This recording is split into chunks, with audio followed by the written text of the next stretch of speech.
Today we're going to look at how this once thriving amusement park that sat atop a mountain in North Carolina came to a terrible end, resulting to its closure in 2009. From financial issues to faulty and dangerous rides, with roller coasters to a real-life western town that would take you back in time and away from this current world. But now, it sits abandoned, allowing nature to take over the entire park.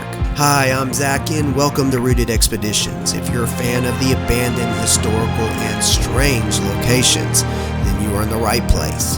Hit that thumbs up and join us as we were granted special permission to explore this park. We will be meeting up with unknown ventures to dig up the history of this place and find out what exactly happened and if this place will ever open its doors again.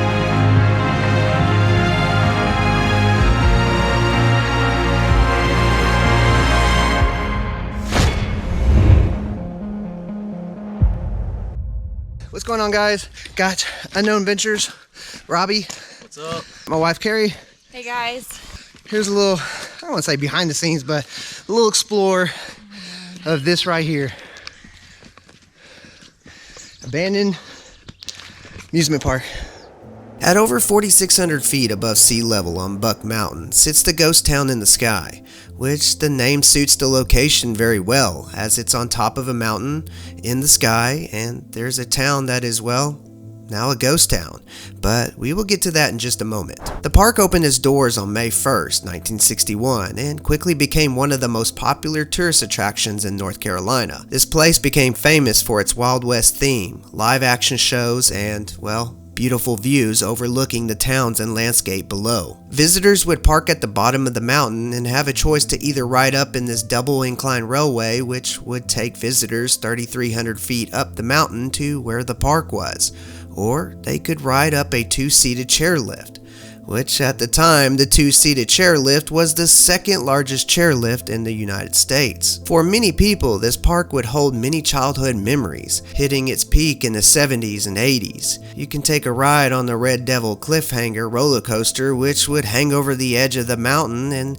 even have a loop to give it that extra thrill. One of the most popular sections of the Old West town was the saloon, which was called the Silver Dollar. The park averaged about 500,000 visitors a year. The park even hosted several TV westerns, along with other shows and several country singers, Reba McEntire being one of those. Everything seemed to be going great for this park. That's until the park started to suffer mismanagement and lack of maintenance around the park. A lot of the rides were breaking down regularly and some would never even open up again.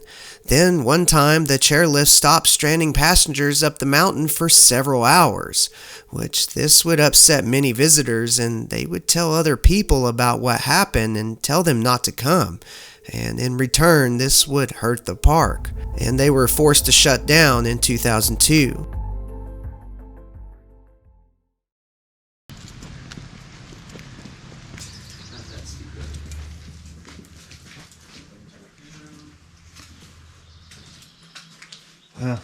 Ooh, careful, floor's falling out.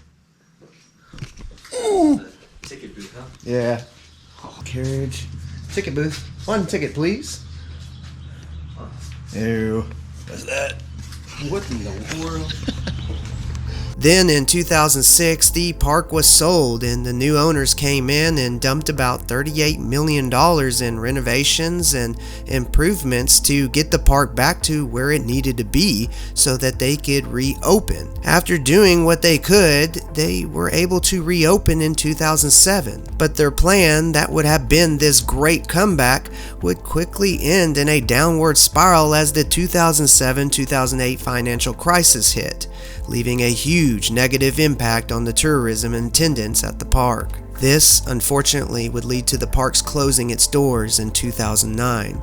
Since then, there has been talk about the park opening its doors again, but nothing new to show that they will be opening anytime soon. Then, this year in April, the owner, Alaska Presley, died at the age of 98, and there's no telling who will take over ownership of the park and when the park will open its doors again. The park now sits abandoned as nature takes over what was once a thriving and memorable place for people. Here's a little bit of history for you. Hit that thumbs up. Peace, I love you, and as always, God bless.